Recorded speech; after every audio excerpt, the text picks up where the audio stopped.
Hello everyone, welcome back to my channel. My name is General-Segolodi. First, I want to start by saying Happy New Year's. I wish everyone good health and prosperity for the rest of this year and well beyond that.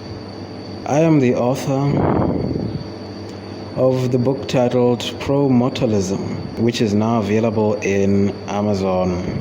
It is a study of the new philosophies that I created, namely existential antinatalism and existential pro-mortalism. A few days ago, I released a trailer for this video that you are watching now. So this video was promised in advance, and so here it is. As the title of this video suggests, I will be debunking the theory known as generic subjective crap. Oh, did I say crap? Sorry, I meant continuity. Generic subjective continuity, or sometimes it's abbreviated as GSC. Now, for those of you who are unfamiliar with the concept of generic subjective continuity, I have added two links in the comment section. The first link is to a website. It contains a republished paper in which GSC was first introduced. The paper was written by Thomas Clark. It's titled Death, Nothingness, and Subjectivity. The second link is to a video made by a supporter of GSC theory by the name of Theodore Bolha. The video is titled It's Much Worse Than Antinatalists Realize. Generic subjective continuity is quite an old concept. The paper that I just mentioned earlier, written by Mr. Clark, was published all the way back in 1994. Now, despite how old it is, GSC is still relatively unknown, at least by the general public. It has, however, in recent years, gained some popularity, especially within antinatalist, pro-mortalist, and ethicist spaces. This is because GSC is the source of a potentially problematic counter-argument against all three philosophies, namely that if the idea that consciousness cannot, in fact, be non-existent before a person is born or after they die, then antinatalism, pro-mortalism, and ethicalism are rendered completely useless at achieving their objectives. Out of all the possible counter-arguments against these three schools of thought, I would argue that it is only the arguments that try to prove the concept of reincarnation that could be regarded as presenting a very serious challenge that needs to be addressed. Fortunately, that is precisely what I plan to do in this video. Now, ever since Thomas Clark came up with this idea, over the years, he has gained 3 loyal disciples who also preach the new gospel of GSC. They are Theodore Bolha, as previously mentioned, Christian Pechnig, and Elijah Everett. Putting all 4 of them together, you could call them the four horsemen of GSC. Each one of them has made several videos on the subject.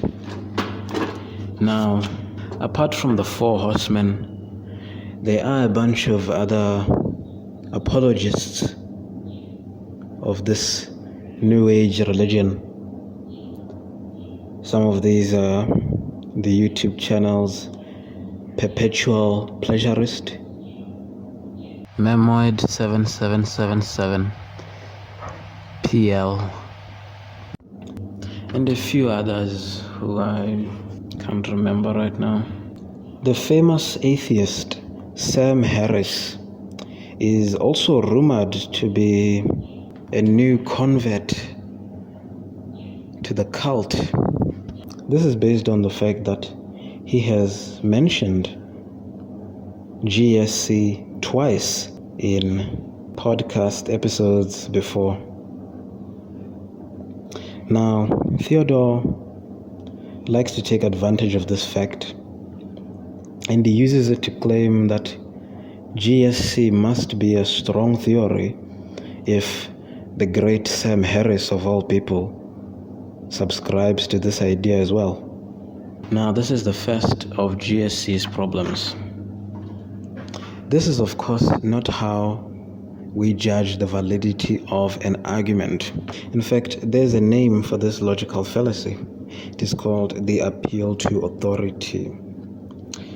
It is basically the idea that if an individual is well respected or has certain qualifications, then their opinions on a specific topic should be regarded as unquestionable fact. An argument is supposed to be judged based on the actual claim or claims that it makes. Now, of course, the argument from authority fallacy here is just a minor issue. Another minor issue with Mr. Clark and his three disciples is that they have this tendency to misinterpret statements that contain figures of speech as if they are meant to be taken literally. So basically, believers of GSC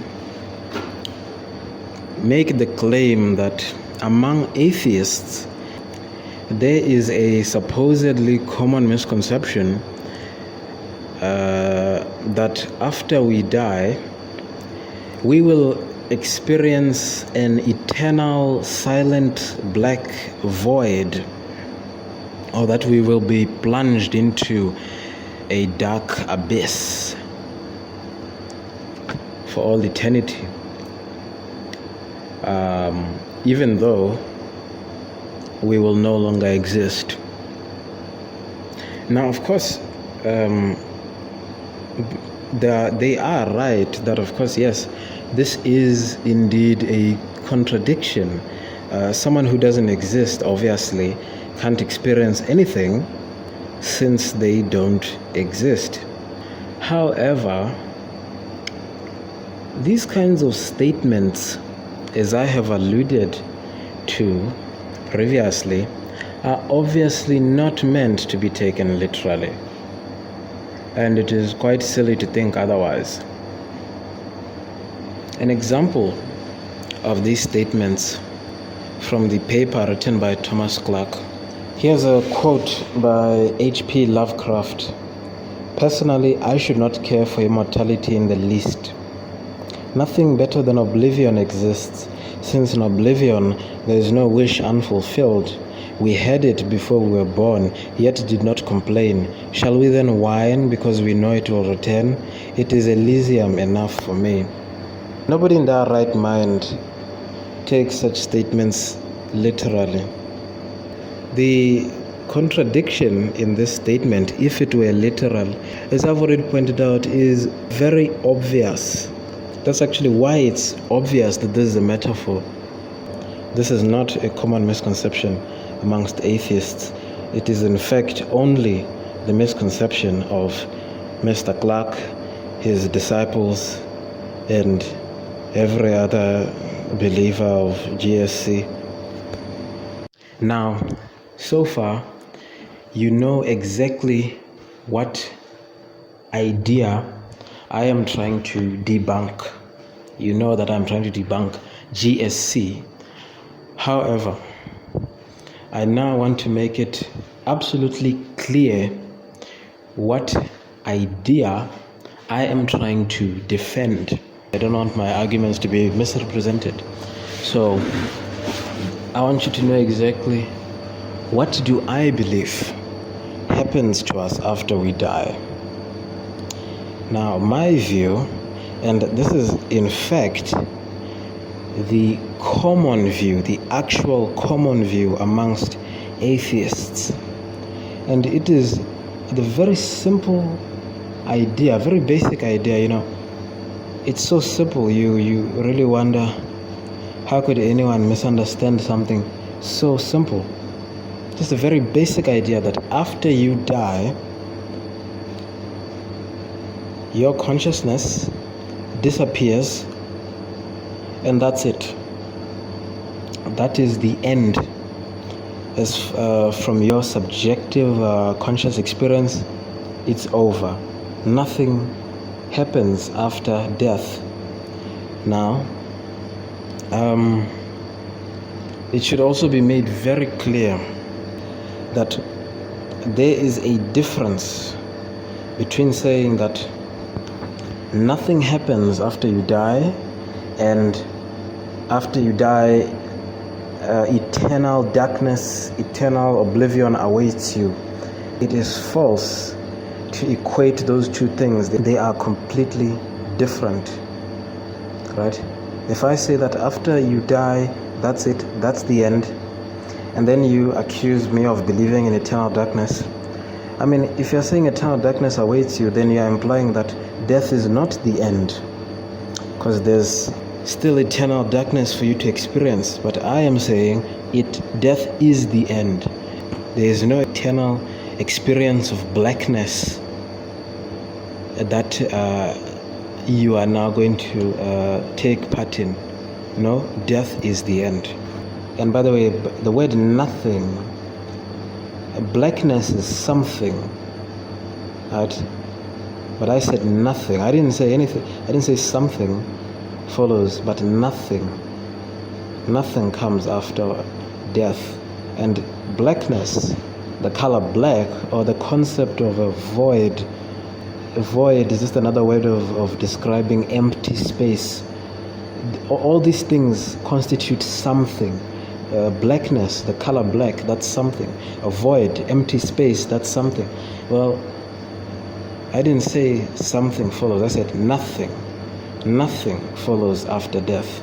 So now that I have clarified, this is basically the last of the minor problems with GSC. Now we deal with its main arguments. Now let's start with a question. Hypothetically, what are all the possible ways that consciousness could, in theory, manifest itself inside the brains of living organisms? Now, for each model of consciousness that we are going to come up with, we will represent it visually.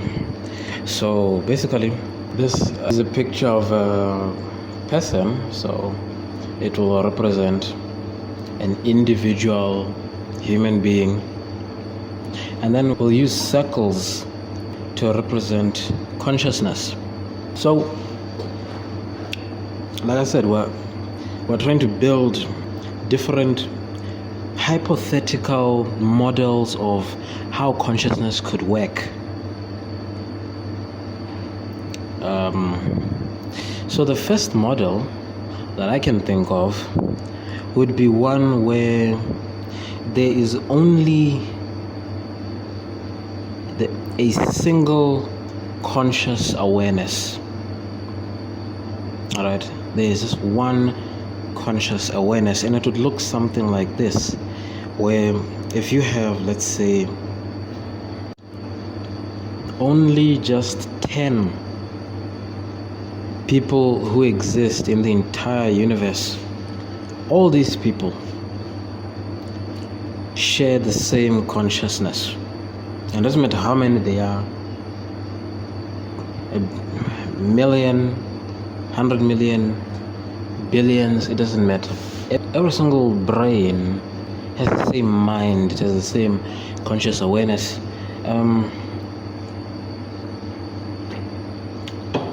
A good example in which something like this is sort of demonstrated is in like video games. In a lot of video games, you tend to have like just one playable character, but in some video games you tend to have multiple playable characters. So it's like, you, the player, you're just one person, of course, but in the video game you can switch between like multiple characters. Think of like a game like FIFA, the soccer game. In a soccer team there's 11 players, right? But in FIFA, considering that you are just one person, of course the game naturally allows you to control all 11 players, one at a time. But now imagine if, instead of being limited to just controlling only one player at a time, suppose you could control all 11 players at the same time. So model 1 of consciousness would work something like that even though there could be 8 billion people in the world, there's really only just one consciousness. They all have basically the same mind. They're like a hive mind, right? There's only one consciousness, only one universally shared consciousness. So even though it's 8 billion people, they are really all sort of just the same person, the same mind. So that's the first model of consciousness that we can come up with. Now, we can also come up with a second model of consciousness, in which, unlike with model 1, where there can only be one conscious awareness, with model 2, there can be more than one conscious awareness. There can be multiple conscious awareness. In fact, there's no limit, right? With model 1, you only get one consciousness. But with model 2, you can have as many as you like. And furthermore, it should be noted that with model 2, by default, because there can be more than one consciousness, that automatically implies that each brain has its own conscious awareness. The conscious awareness in one brain exists only in that brain and not in any other brain.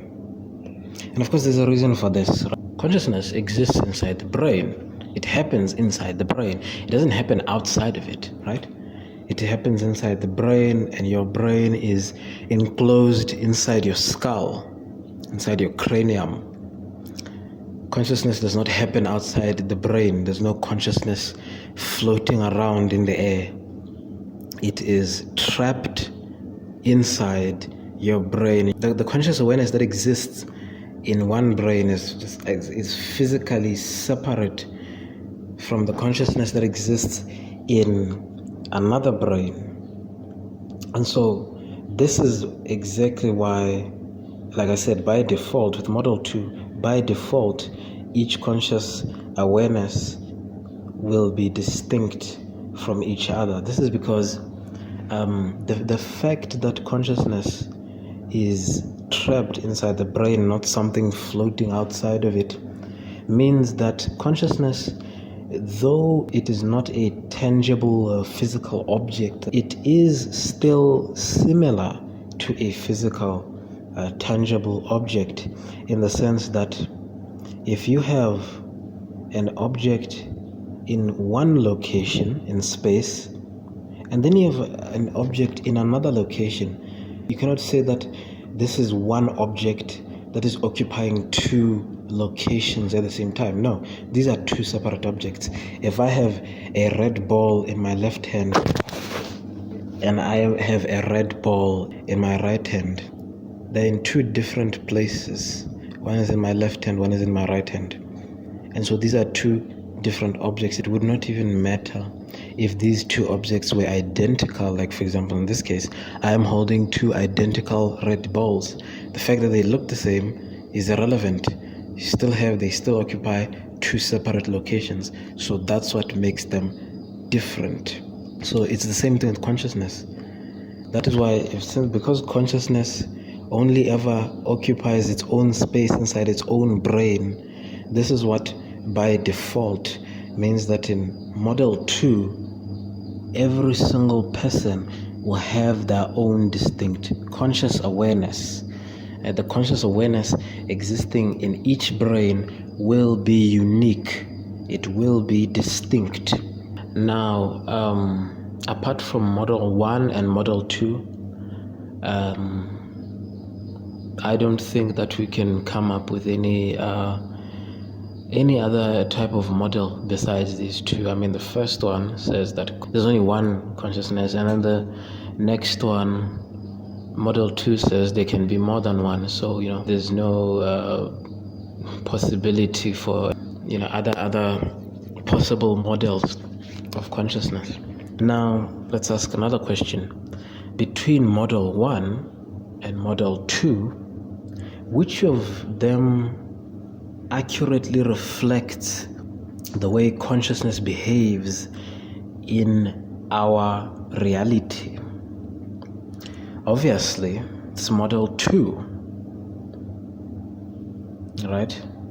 You can only experience the world through your own 5 senses, right? The only consciousness that you are aware of is your own, right? You are the only person who is in control of your body and your mind. You are the only person who knows what it is like to be you. You have no idea what it's like to be anyone else, but at the same time, you are the only person who knows what it is like to be you. Now, let's talk about generic subjective continuity. Now, GSC actually does not disagree with this claim that we've just made. GSC also, believers of GSC also accept that we exist in model 2 of consciousness.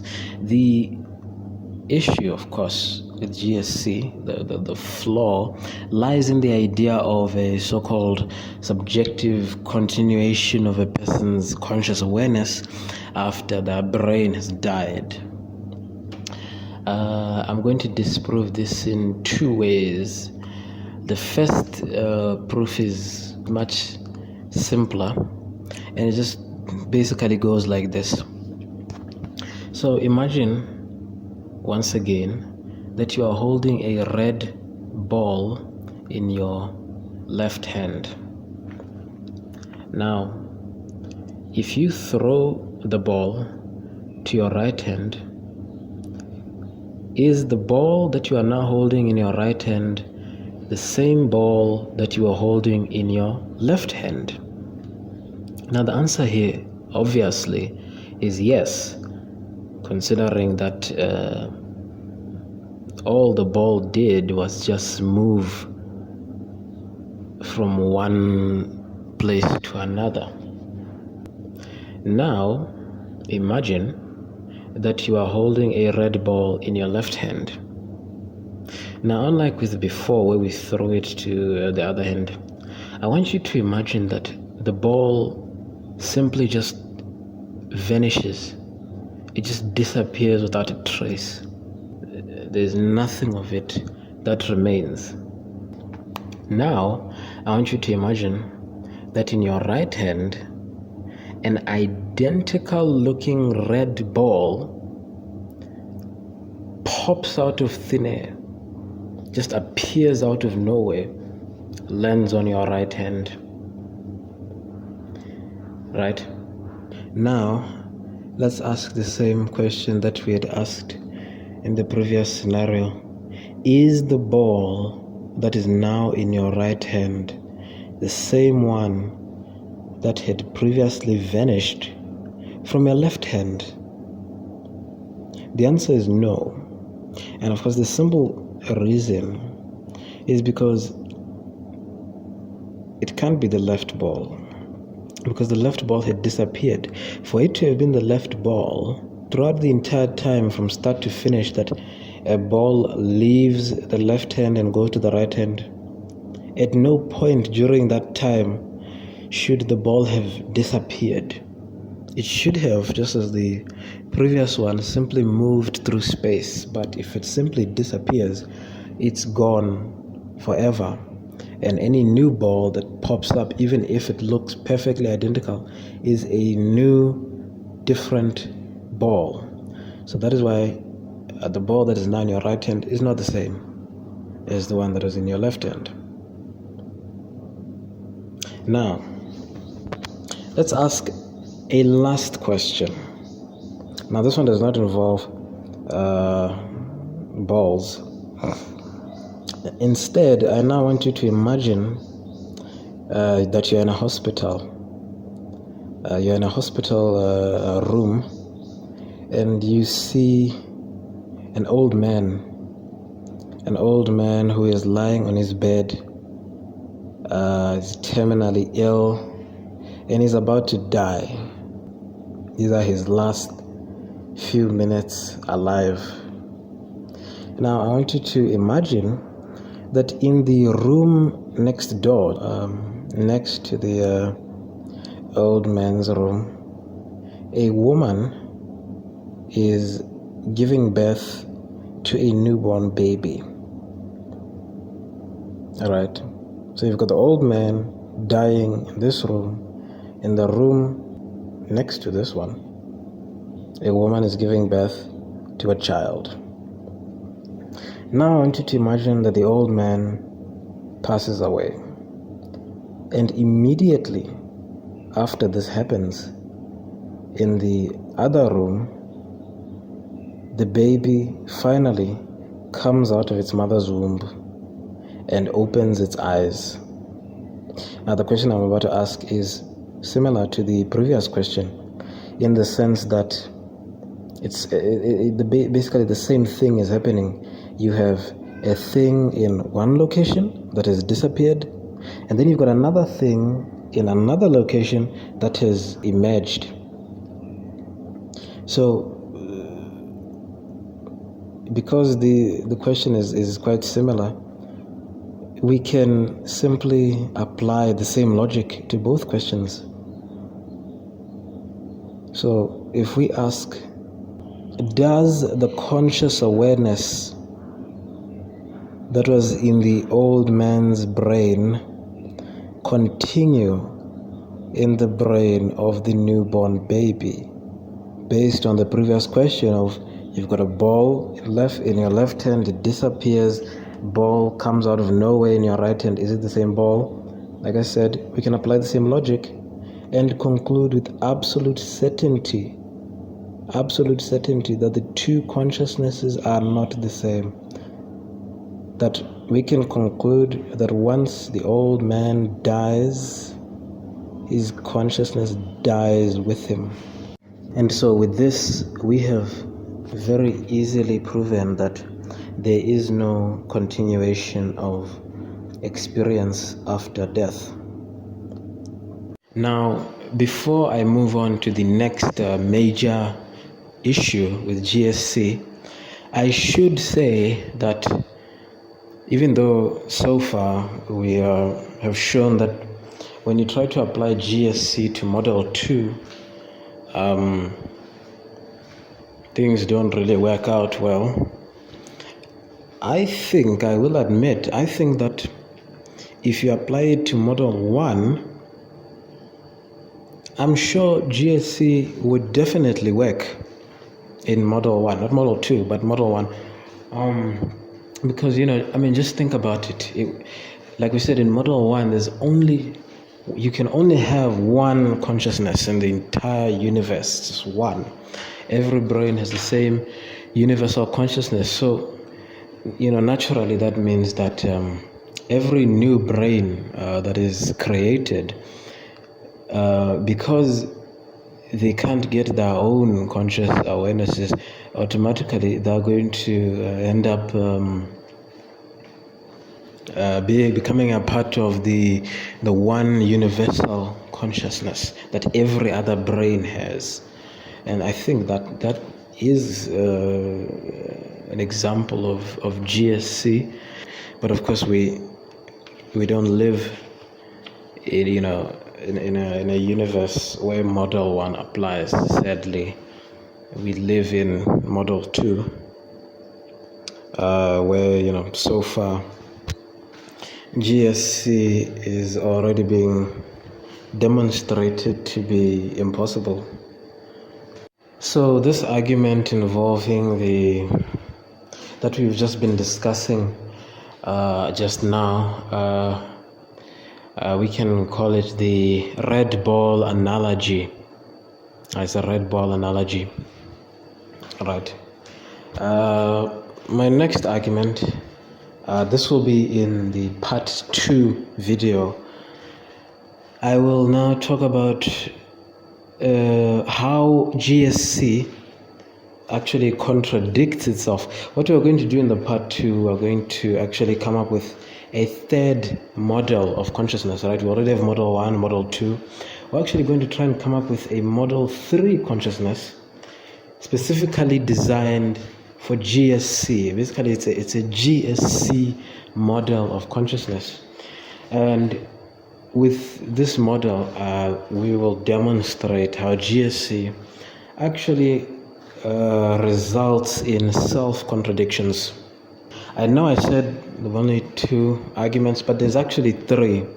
I'm going to show you a third argument that believers of GSC might use. Very unconventional argument, actually. You'll find it very unusual, but this would be basically, it's like their last hope. Either this third argument will be like an act of desperation. Like, even though the argument just sounds totally bizarre, this is something that I've actually heard them mention before. So we're just going to go ahead and debunk it as well, and thereby prove that GSC is false. If naturalism is true, then GSC is false. So look forward to that. I'll see you in part 2. As always, thank you for watching.